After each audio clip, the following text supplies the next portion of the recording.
দেখো বাচ্চারা, দেখো আমার ঝাড়ুতে জাদু আছে, আমি উঠতেছি। আরে বন্ধু, আমাকেও কি ঝাড়ুতে উঠাবি? আমি তো হাঁটতেই পারি না, প্লিজ ভাইয়া। তোমাদের দুইজনকেও ঝাড়ুতে উঠাবো। উইশ, আরে আমি তো স্পাইডারম্যান হয়ে গিয়েছি, দেখো স্পাইডার।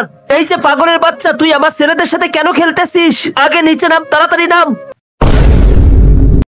আবার ছেলেদের সাথে আর খেলবি? আর কতবার বারণ দিছি তোকে যে আমার ছেলে মেয়ের সাথে একটুও খেলা করবি না তুই। বাবা তুমি ওকে মেরো না, ওই পাগল আমাদের বন্ধু। আমি তোমাদের দুইজনকে অনেক পিটাবো যদি এই পাগলের সাথে তোমরা খেলা করো। ফের চলো আগে বাসায়, তাড়াতাড়ি চলো। আমি এখন একা একা খেলবো, আমি অনেক বড় শক্তিম্যান হব, শক্তিম্যান।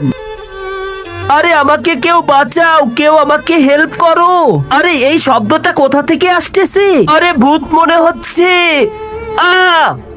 আরে তুমি কি শক্তিম্যান? আরে না, আমি তো সেই শক্তিম্যান না, আমি হলাম লিল্লি ভূত। আমার গায়ে অনেক শক্তি। যদি তুমি আমাকে এই বোতল থেকে মুক্ত করে দাও, তোমাকে আমি তাই দেব, তুমি যা চাইবে। আচ্ছা এখনই খুলতেছি। আজকে দেখবো শয়তানকে হারিয়ে কারা কারা আল্লাহকে ভালোবাসে। যারা আল্লাহকে ভালোবাসে তারা এই ভিডিওতে লাইক করে চ্যানেলটি সাবস্ক্রাইব করে দিবে। আর যারা শয়তানকে ভালোবাসে তাদের ভিডিও দেখার দরকার নেই, তোমরা কমেন্টে আল্লাহু আকবার লিখে যাবে। আমি মুক্ত হয়ে গিয়েছি, অনেক অনেক শুক্রিয়া। এখন বলো তোমার ইচ্ছা কি? তুই যা চাবি নীল্লি ভূত তোকে তাই দিবে।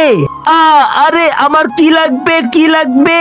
হ্যাঁ, আমি যখন তোমাকে ডাক দিব তখন চলে আসবে তুমি, তখন বলবো আমার কি লাগবে। ঠিক আছে, তুই আমাকে যখনই ডাকবি এই লিল্লি ভূত তোর কাছে হাজির হয়ে যাবে। বন্ধুরা, তার পরে কি হয় সেটা দেখতে চাইলে কমেন্টে এক্ষুনি পার্ট 2 লিখে যাও।